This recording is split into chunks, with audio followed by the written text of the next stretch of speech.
Olá, pessoal. Sejam bem-vindos a mais um conteúdo exclusivo Global Fert. Eu sou o Lucas Curti e hoje eu tenho a honra de estar na presença de Luiz Inácio Prostinov, que possui graduação em agronomia pela Unesp, é mestre em ciências e energia nuclear na agricultura e doutor em agronomia pela USP. Já foi professor da Exalc USP de Piracicaba e atualmente é diretor executivo do Centro de Nutrição de Plantas, Ciência e Tecnologia. Muito obrigado por ter aceitado o nosso convite, Dr. Luiz. Lucas, eu que agradeço a oportunidade, né? É sempre muito bom falar a respeito de nutrição de plantas, é a missão que nós temos, está aí no meu DNA, né? E uma entrevista pela primeira vez para a Globo Fert, que cumpre um papel muito importante aqui na nossa agricultura. Então, realmente, satisfação enorme estar aqui com vocês. Obrigado. E começando um pouquinho com esse nosso DNA aí, né, que é a parte de nutrição de plantas, né? O Global Fert ele tem uma participação direta aí com os agentes que atuam na cadeia de suprimentos, então auxiliando aqueles que são responsáveis por garantir a disponibilidade de fertilizantes para ser aplicada no campo. E aí eu gostaria que o senhor explicasse um pouquinho melhor para quem acompanha a gente, né, para quem nos assiste, sobre a atuação do NPCT, né, e quais os profissionais, com quais profissionais o centro atua. Lucas, eu até agradeço a oportunidade da gente falar um pouquinho a respeito do trabalho, né, da NPCT, a Empresa Nutrição de Plantas, Ciência e Tecnologia. Fazer um pequeno histórico, porque antes da NPCT, nós tínhamos, era uma entidade mundial sem fins lucrativos, e aqui no Brasil nós tínhamos também o escritório do Instituto Internacional de Nutrição de Plantas, o IPNI. Uma instituição muito famosa, né, que existia com diferentes nomes desde 1932, que tinha por objetivo justamente transmitir o melhor da pesquisa na área de nutrição de plantas para o homem do campo. E justamente também verificar os problemas que eles tinham em termos de nutrição de plantas no campo e voltar para a pesquisa para que pudessem ser desenvolvidos trabalhos e resolver essas situações, esses problemas a nível de campo, né? Infelizmente, essa instituição deixou de existir no meio de 2019 e, naquela ocasião, eu, diretor responsável no Brasil pelo Instituto, tive que tomar uma decisão sobre o que fazer e decidi montar uma empresa para continuar o trabalho do IPNI, né? Então, isso é o que está justamente no básico da nossa atuação, né? É levar informação de qualidade ao homem do campo na área de nutrição de plantas, né?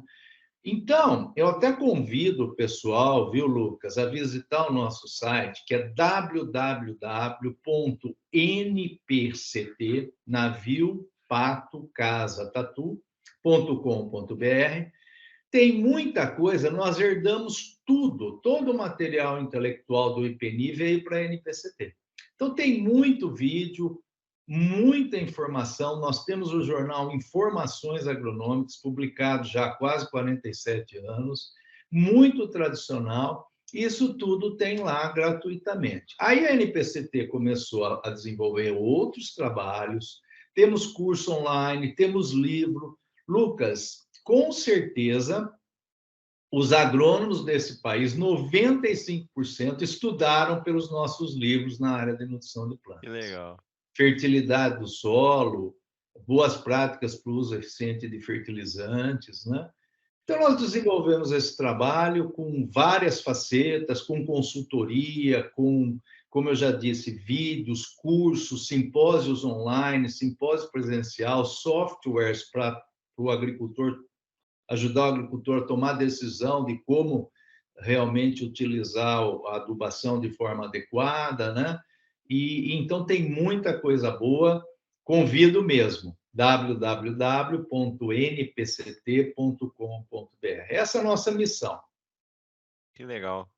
Bom, e como o senhor mesmo comentou, né, essa parte de adubação, né, de tratar direto com o campo, quando a gente fala em adubação correta, é muito comum a gente utilizar um termo, né, um termo dos princípios dos 4C, que dentro dessas etapas a gente tem entre a fonte, né, a dose, a época e a aplicação.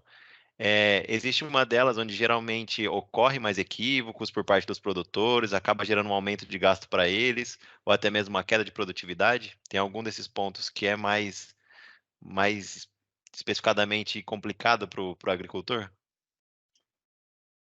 Muito bom, essa é uma excelente pergunta. Primeiro, esclarecer o seguinte, Lucas e ouvintes, né? Esse conceito 4C justamente é um conceito que veio lá do IPMI, né? Que eu Olha só, citei agora há pouco. Surgiu lá, nós temos publicações, inclusive, sobre o 4C, né? que A legal. fonte correta, os princípios fundamentais para se utilizar fertilizante de forma correta são utilizar a fonte correta, na dose correta, na época correta e no local correto.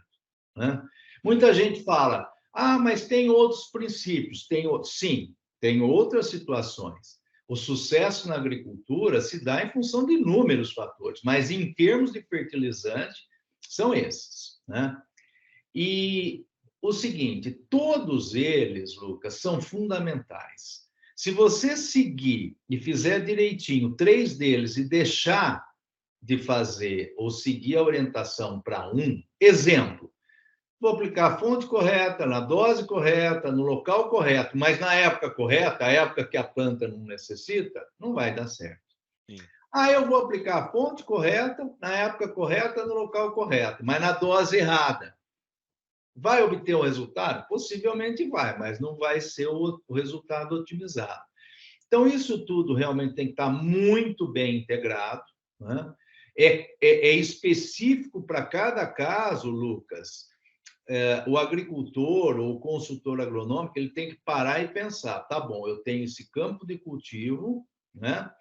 E eu vou, então, baseado no histórico da área, baseado no poder aquisitivo do agricultor, baseado na análise química do solo, eu vou definir qual é a melhor fonte, né? Inclusive qual é a melhor fonte em termos de preço, muitas sim. vezes, né? Qual é a dose? Baseado nos dados dos experimentos agronômicos. Essa cultura, em que época eu devo aplicar e qual o local, né? Lógico que a questão de escolha da fonte e a questão da definição da dose são aspectos muito relevantes, né? E eles acabam sobressaindo. Mas, de novo, se você não aplicar na época correta ou aplicar no local errado, não vai dar certo. Então, é sempre muito importante adaptar esses 4 Cs para cada situação. Esse é o princípio fundamental para se utilizar fertilizantes de forma adequada. Bacana. E doutor Luiz, falando agora um pouquinho da parte de grãos, né? Quando a gente fala de grãos, a gente vem observando um aumento grande aí no cultivo do milho, né? Tanto pela valorização do mercado, como também por um potencial para geração de etanol. Quais são as maiores necessidades que a gente tem e cuidados quando a gente olha para o cultivo do milho especificadamente? Sim, o Lucas e demais ouvintes, veja, a agricultura brasileira, eu costumo dizer o seguinte, se você me Uhum. permite, né? Claro. Existem países que têm vocação para Uhum. certos setores da economia. Por exemplo, o setor automobilístico, né? Uhum. Existem países que é o setor de informática. Existem países que é prestação de serviço na área social. No Brasil, lógico que nós temos que desenvolver todas essas áreas, mas, na minha opinião, a vocação do Brasil é para a agropecuária, né? Uhum. Nós temos terra, nós temos clima, nós temos mão de obra, né? Nós temos todas as condições para fazer a agropecuária de forma adequada. E por que eu estou dizendo isso? Nós somos um país abençoado. Nós podemos ter 2 culturas por ano, ou até 3, dependendo do local. Na maior parte dos países do mundo, isso não é possível. E aí surge essa combinação, essa sucessão de culturas fantástica, né? Que é você ter a soja num ciclo curto, depois colocar o milho numa época ainda um pouco cedo para pegar a chuva, né, e começar a se Sim. desenvolver, né, e fazer a rotação de cultura, inclusive ao longo do tempo com outras culturas. Então, o milho, chamado de milho safrinha, né, cultivado fora da época ideal de semeadura para o milho, é mais uma bênção e tem se difundido muito no Brasil e todas as razões para que isso aconteça. Agora, ô Lucas, existe uma lei, né, que foi definida, é chamada de Lei de Liebig, né, que é a lei do mínimo, né? O que essa lei do mínimo diz? Ela diz o seguinte: ela surgiu na área de fertilidade e nutrição de plantas, mas ela pode ser aplicada num contexto mais amplo. O que a lei do mínimo diz? Diz que a produtividade de uma cultura será limitada pelo mais limitante dos fatores. Eu vou repetir. A produtividade de uma cultura é limitada pelo mais limitante dos fatores. Então, imagine que você tem tudo certinho, mas não tem água. A água vai limitar. Imagine que você tem tudo bem feitinho, mas você não tem nutrientes para a nutrição de plantas. Isso vai limitar. Imagine que você tem tudo correto, mas não cuidou adequadamente e deu muita doença. Isso vai limitar. Então, eu estou dizendo tudo isso, Lucas, com a seguinte mensagem, preparando a situação para chegar na seguinte mensagem. Tudo tem que estar muito equilibrado, tudo tem que ser muito bem pensado, e o agricultor não tem uma missão fácil, ele tem que realmente planejar e cuidar de todos os fatores ao mesmo tempo, né? Então, eu costumo dizer o seguinte, a situação do agricultor não é fácil. Numa indústria, eu vou produzir mouse, né? Está aqui um mouse. Ele tem vários fatores que vão levar ao sucesso ou não, mas ele consegue prever melhor. Agora, a agricultura, o número de fatores são muito maiores, e ainda se for cultura de sequeiro, Lucas, ele não sabe como é que vai ser o clima. Então, ele tem que levar em conta a lei do mínimo, minimizar os fatores limitantes, né, para que ele tenha sucesso. Aliado à sucessão de culturas, aliado a fatores econômicos, né? Então, não dá para a gente explorar tudo isso aqui, mas eu queria deixar essa mensagem. E a nutrição de plantas é fundamental no solo como o Brasil. Fertilidade relativamente baixa na maioria dos solos, e nós temos que cuidar dessa fertilidade, adicionar os nutrientes. O Brasil não pode se dar ao luxo de realmente não planejar, não intensificar a utilização de nutrientes, né? Isso é como dizia o saudoso professor de Lavras, o Alfredo Chaide Lopes, né? Ele dizia: agricultura é assunto de segurança nacional e, portanto, fertilizantes são assunto de segurança nacional, né? Então, é o conjunto, viu, Lucas? É o conjunto de tudo isso que vai levar ao sucesso. Legal. E aí, como o senhor mesmo comentou, né, comentando um pouquinho aí, juntando o comentário da soja, né, com a parte da fertilização correta, né, a gente vem vendo essa rotatividade que acontece, né, a soja sendo plantada onde se cultiva cana também, e aí, nutricionalmente falando, essa associação entre diferentes culturas, ela tende a ser benéfica entre elas e para o solo, ou ainda requer uma particularidade muito específica quando a gente faz essa transição aí da soja para cana, da cana para a soja, né? Ô, Lucas, eu vou te falar uma coisa. Eu tenho comentado isso muito nas minhas apresentações e Uhum. nas viagens no Brasil e no mundo, né?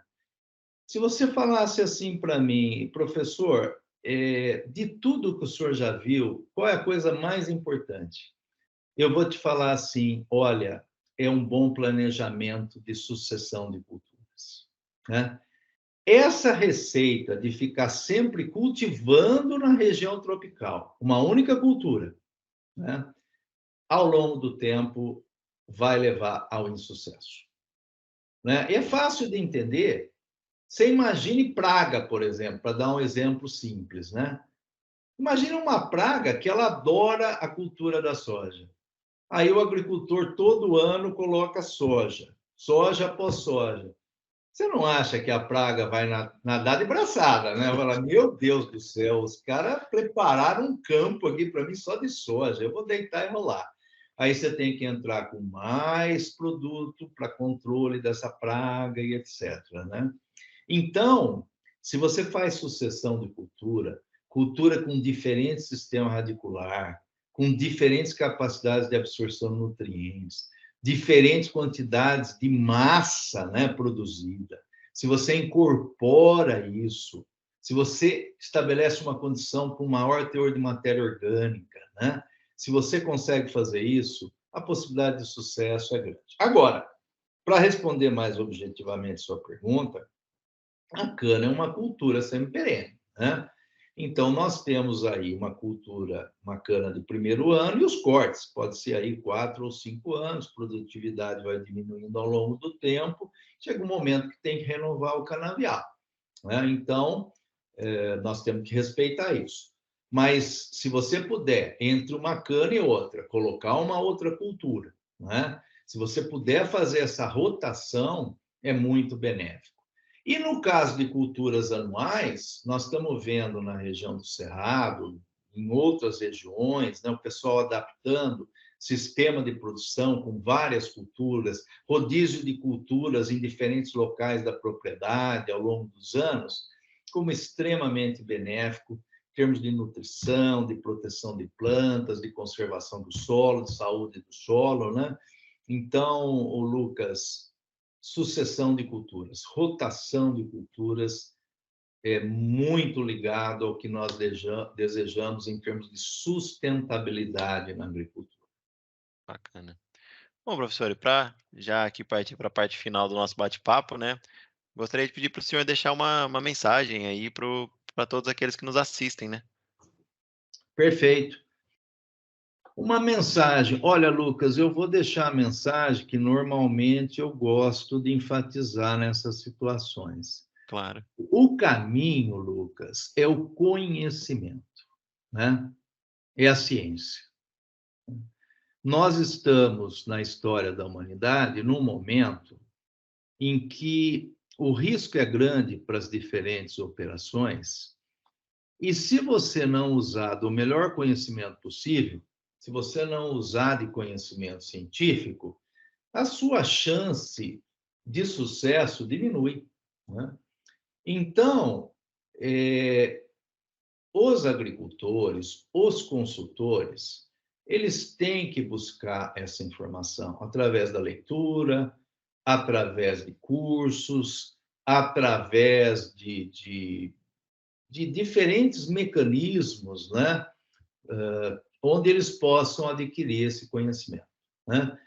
Essa realmente é uma mensagem extremamente importante, né? Os bem-sucedidos cada vez mais vão ser aqueles que têm esse conhecimento. Até se me permite me dar um minuto, eu faço uma analogia sempre, eu cito isso nas minhas palestras, no final, com uma situação análoga, que não é da situação da agricultura, mas que eu acho muito interessante, né? É a situação da informática.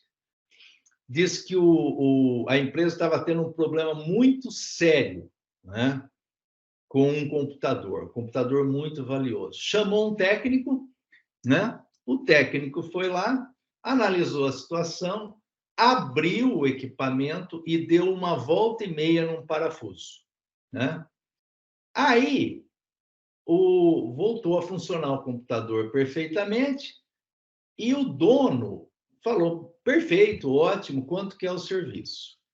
A hora que o técnico apresentou a conta de R$ 20.000, o dono falou assim: puxa vida, mas é um absurdo esse preço seu. Você veio aqui, você ficou 40 minutos, viu, deu uma volta e meia no parafuso, eu não vou pagar, não. A não ser que você me mande uma fatura especificando o que você fez. Porque ele falou: bom, o que o cara vai falar? O técnico foi embora, Lucas, e no outro dia mandou a fatura. E o dono da empresa, que era uma pessoa de bom senso, olhou a fatura e decidiu pagar os R$ 20.000. E o que a fatura especificava? A fatura dizia o seguinte, né? Apertar um parafuso, R$ 100. Saber qual parafuso apertar, R$ 19.900. Então, eu gosto muito dessa analogia, Lucas, porque nós somos os profissionais que vamos indicar, entre aspas, quais parafusos têm que ser apertados Sim. na agricultura, entre aspas, né? Conhecimento é fundamental e nós temos que valorizar isso e valorizar todos aqueles que têm conhecimento. Então, eu acho que eu poderia dizer muita coisa nessa sua pergunta, mas eu deixaria essa mensagem final. Obrigado. Bom, professor, eu quero, em nome de toda a Global Fair, te agradecer imensamente a sua disponibilidade e por ter aceito o nosso convite para esse bate-papo. Muito obrigado mesmo. Não, eu que agradeço, Lucas, e a gente fica sempre à disposição, viu? Uma entidade importante do setor agropecuário e espero que a gente tenha outras oportunidades aí de colaborar com vocês, tá bom? Com certeza. Muito obrigado.